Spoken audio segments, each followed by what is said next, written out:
Hello, Moon Jelly Kevin here, and today I'm going to be talking about Volume 1 of High Score Girl by Rensuke Oshikiri.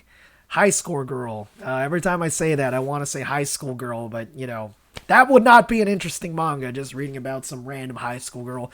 This is about High Score Girl, who's actually in middle school, which is part of one of my complaints about this manga, but we're going to go get into that in a little bit. So this is High School Girl. It's a 2010 manga, again, by Rensuke Oshikiri. It's put out by Square Enix, who I believe also sponsored the anime. So what is it about? So like I said, 2010 is when this came out. We were starting to have kind of the retro game boom. Only natural that someone was going to put out a manga. And this is a romance comedy set in the early 90s. It starts with a budding rivalry, which turns into a budding relationship between loudmouth, hot-headed Haruo, who's over here, and we have Akira Ono, who's kind of our our silent female protagonist in this manga.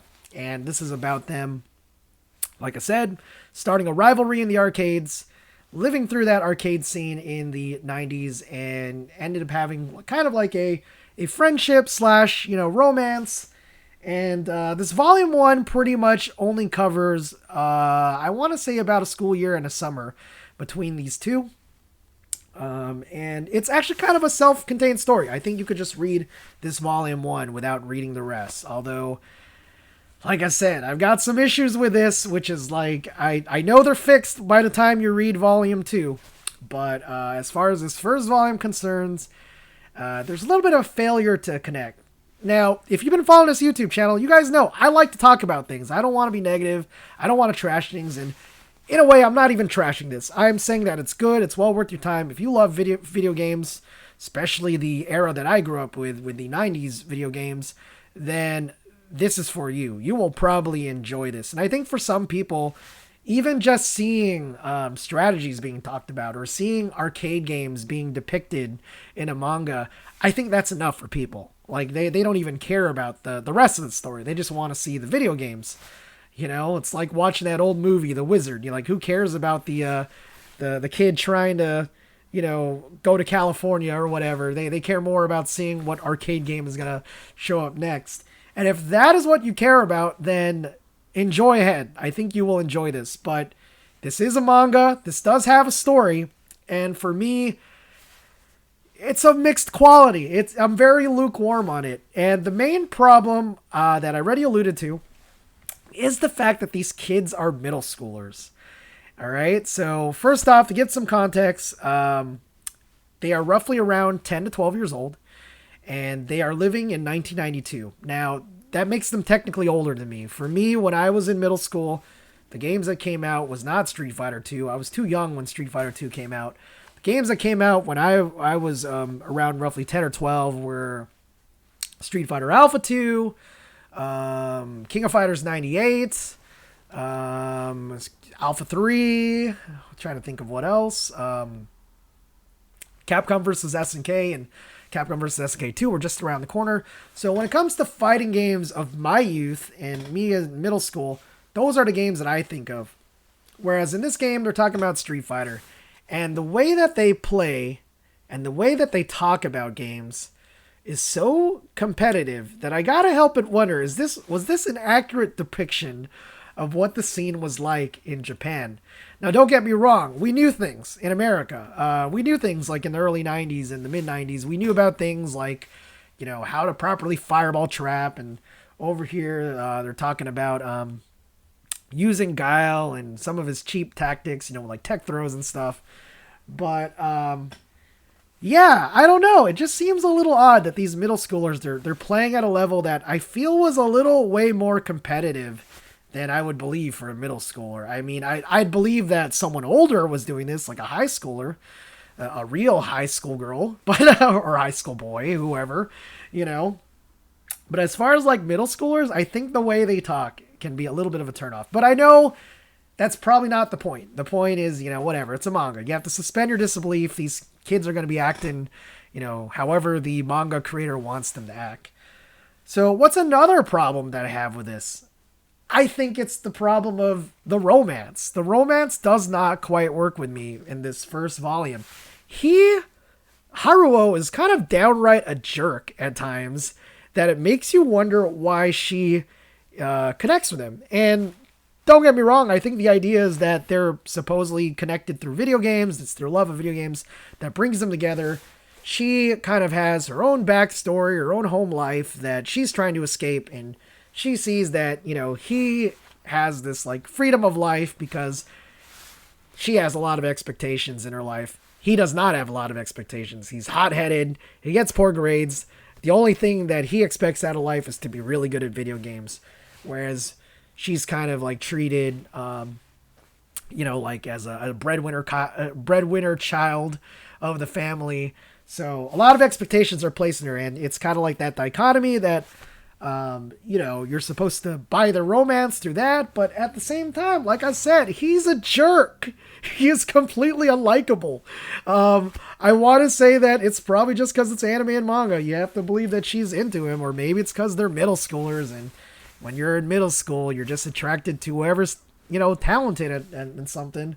But yeah, I don't know. That's another thing. Like, just from this first volume, it's like these characters are also socially awkward, so it doesn't help that he's hot-headed. He explains everything. Like, he'll explain every single video game. So if you're a guy like me that already knows their, Street Fighter 1 and Elevator Action and, all those games, well, it doesn't matter. He's going to explain it to you anyways. I know that's more for probably new readers. And on top of that, he even explains, because he's able to understand what she's going through, he's able to explain through like thought bubble and even just talking out loud what she's feeling or what he speculates she's feeling. So there's a lot of that. There's a lot of just monologue coming from this character, and it's a character that just goes on and on explaining and just doing just basic just rambling like I am right now. So anyways, that is, my general, observation, like my general, like reasons why I'm lukewarm about High School Girl. On top of that, like I said, I grew up in the 90s. Arcades were super gross in the 90s. When I was super young, it was nothing but like adults and teenagers there. And as we got older, you'd start to see middle schoolers and elementary school kids, but they'd be accompanied with their parents. But just in general, like a rule of thumb, in the 90s, arcades were really scummy and kind of gross and seedy. And everybody went there. Like I said, everybody played Street Fighter, and that meant that everybody went to the arcade. So, I don't know. In this manga, maybe this is more accurate of what the scene was like in Japan. If you were someone who lived in Japan in the 90s, let me know. Was that how it was? Was it just a bunch of middle schoolers, hanging out, like either being delinquents and, avoiding school, or just going to this arcade, unsupervised or whatever? I don't know. I just don't know if that might just be a cultural thing that's different, but for me, it was another thing that was just like, where is everyone's parents in this, and of course they do show them and they're always at home, but where are they in the arcade, where fights are literally breaking down and stuff like that. But anyways, let me talk about the manga itself. Let's actually look at some pages. So here's the cover. Like I said, put out by Square Enix, which is very cool. They sponsored the anime too.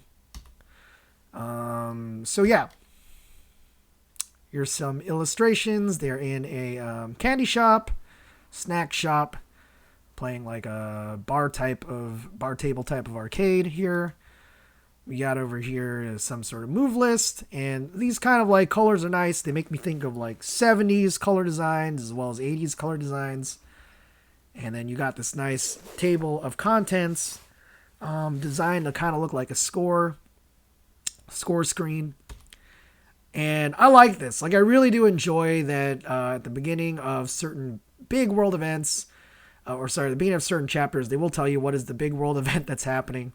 And you could see over here, this is the opening to High School Girl. We're already introduced to Haruo, who's at this arcade, and he's playing against Akira Ono. And, she's a top student.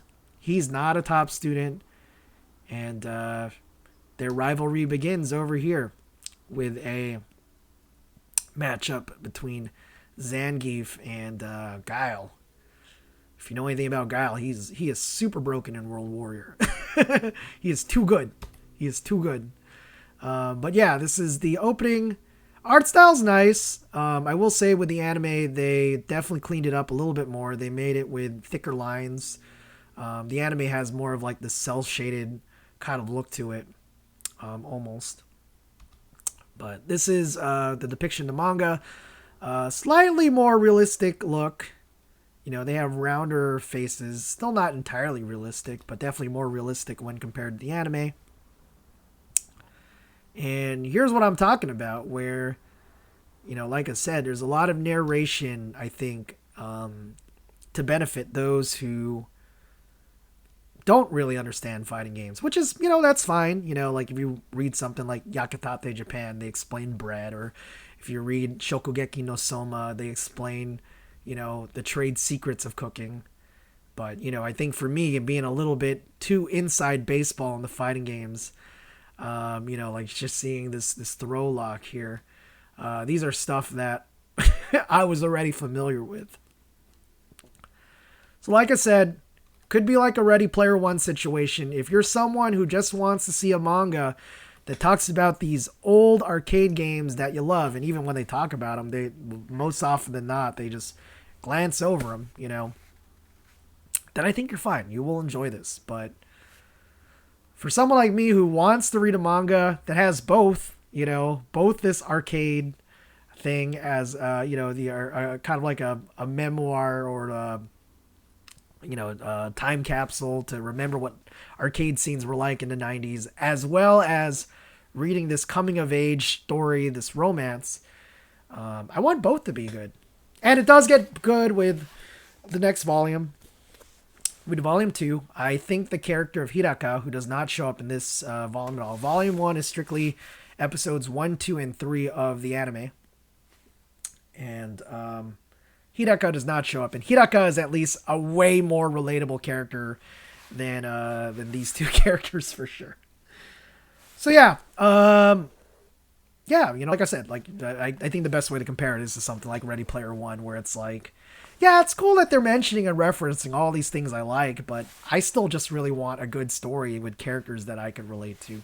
And who knows, maybe I'll put my money where my mouth is, where maybe, not put my money where my mouth is. Maybe I'll change my mind when I read the rest of them. Maybe it gets better, but for me, as far as the first volume, I don't understand the attraction. I really don't. I mostly just enjoy it to see things that I remember. I'm in it for the member berries. Okay, all right, so that's it. That's me ranting about High Score Girl. I hope you know I don't really hate it. I don't hate it, but I just think that there are things about it that I'm not entirely in love with. Okay, so have you seen High Score Girl? Have you watched the anime? Have you read the manga? I've seen both seasons. Have you seen both seasons? Let me know what you guys think about in the comment below. I'd love to have a discussion. Maybe you guys are seeing something. Maybe you're thinking of something that I'm personally not seeing here.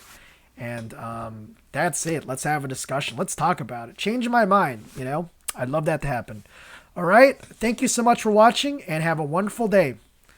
Bye.